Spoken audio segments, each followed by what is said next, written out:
We are in the people business. We just happen to sell cars. Gosh, we said that for a long time around here, but what does that really mean? Well, this is our attempt to bring out some of what that means in real-life stories of the people that make up this special company. My name's Ty Bullard, and I have the honor and the privilege of leading Joe Bullard Automotive right here in Mobile, Alabama, that is truly trying to make a difference one person at a time. Really, Ty? Easy to say, but are you seriously trying to do this or just saying this?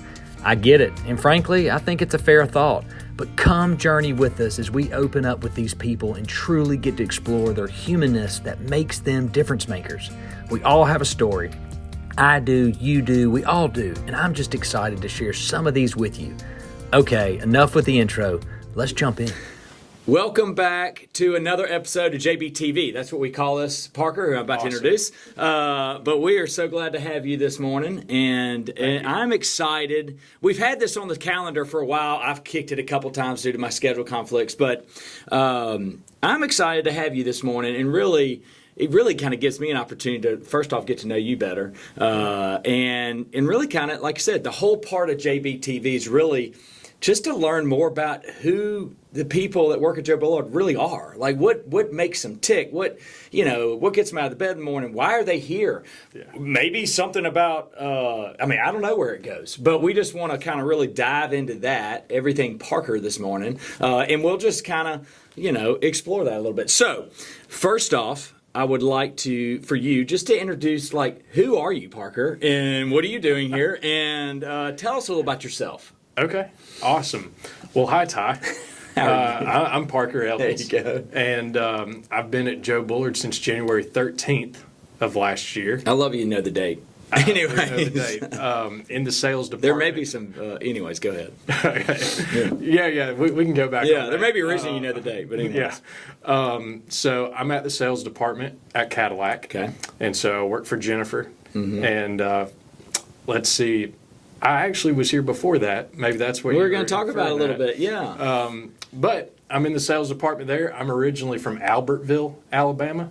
I know one person from Albertville, Alabama. It's crazy. His name's Jay, and I'm going to forget Jay's last name, but he's my age or a little younger. But anyways, He went to University of Alabama, and he was from Albertville because when I lived in Jackson Hole, Wyoming, there was two guys I met out there, and one was from Birmingham. The other guy's from Albertville, Alabama. And I'm like, that's why I never forget it. That's the only other person, He was awesome. Kidding. Jay something. Anyways, go ahead. No way.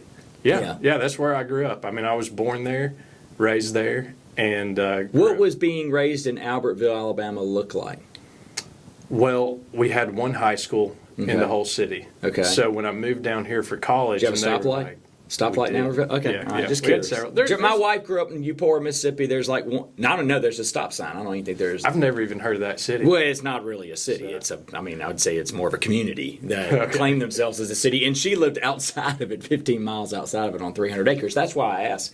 Just curious what that looks like. Yeah, there's about 30,000 people in Albertville. Way bigger. Yeah. So, yeah, it's definitely a city. Yeah. But it's still, since it just has one high school, everybody rallies around the community. So it was really nice. Albertville High School? Oh, yeah. Did you grow up in a neighborhood, or you on property? Okay. Yeah. So I had this farming idea in my head. Right. Grew up on the farm, I'm going to try to paint this for you because if we look at it through the lens of Mobile, it's not going to be correct.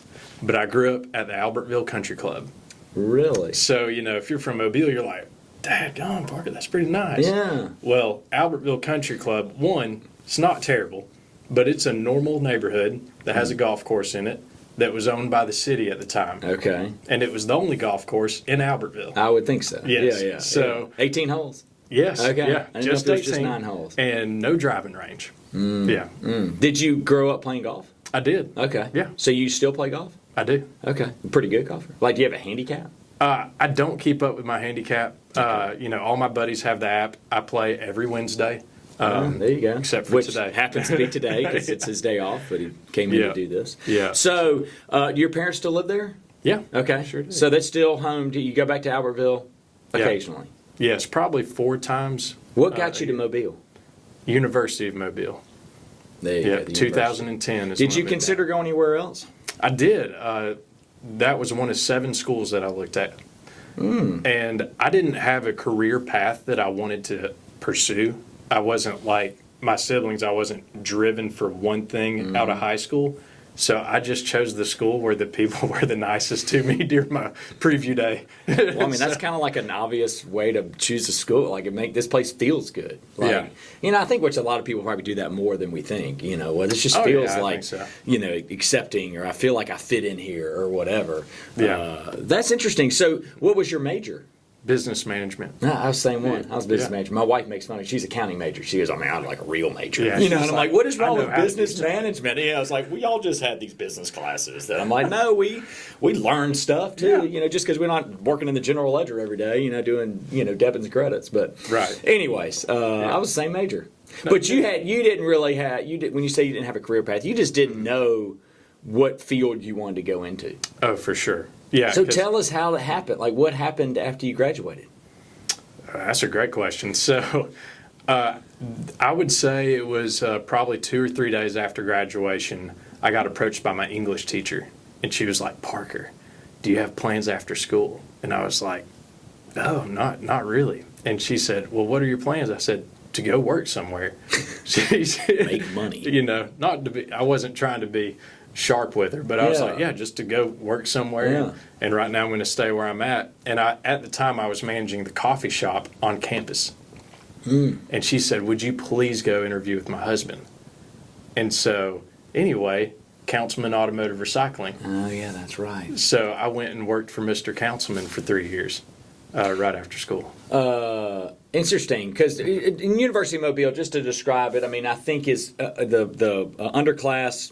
Man, I mean, it's 1,200 kids or something like that? I think maybe the total is 18. 1,800, okay, the total school. So it's a small school, but still 1,800 people. You divide that by, you got 400 or 500 people a class, and you had an English teacher pick you out and it wasn't like she was like, I want you to go be an English intern and go, teach the world English or go to Thailand and teach, I see this gift in you. Right. But she did see something. Because she went, her family, which I'm just guessing that maybe her husband's business maybe provides a little more than maybe her. I mean, just saying, like, it's a pretty big business. So it's a pretty big risk. Or she saw something in you. Yeah. Did she ever tell you what you saw? Yeah, she did. What'd she say? I'm getting to it. What'd she say? Well, one thing that stood out to her was in the time I was a student for her, which was just my freshman and sophomore year. Okay. I was working with the international students, specifically on the soccer team. 2 of those were my classmates, and so I tutored them through our English class. Because they because the language barrier was massive. Yeah. So, I mean, we would be using Google Translate, and we'd be helping each other. And so she was like, Parker, I love the way that you work with other people. I think that you would do great. And I was like, I don't know anything about that business. And she was like, just try it. Interesting. So she recognized that. That's it. That's what I was getting at. Because, I mean, it wasn't like she just said, okay, let me 1, 2, 3, I'll go with him. Right. I did for the make family good grades business. in her class. Yeah, and you were sharp. I mean, you made good grades. Yeah. Interesting. Okay, well, I think that's, I mean, I'm kind of speaking from like my sons right now. If my sons are like, that's the stuff I want my sons to hear of, like, how you handle yourself, and also like what you do while you're there. Like, people are watching. Oh, yes. Like, think about it. You didn't, it wasn't a standard process. If I graduated college, I went to the job fair. I went to all the booths. I sent my applications in. They called me. I went through an interview process, and I decided to work for, That's not how it happened. No. You had somebody pick you out because of what she saw you doing, not because you, like, intentionally said, I'm going to go work with international soccer students to get me a job at Councilman on, recycling. Right. But it's just, I just think that's a huge...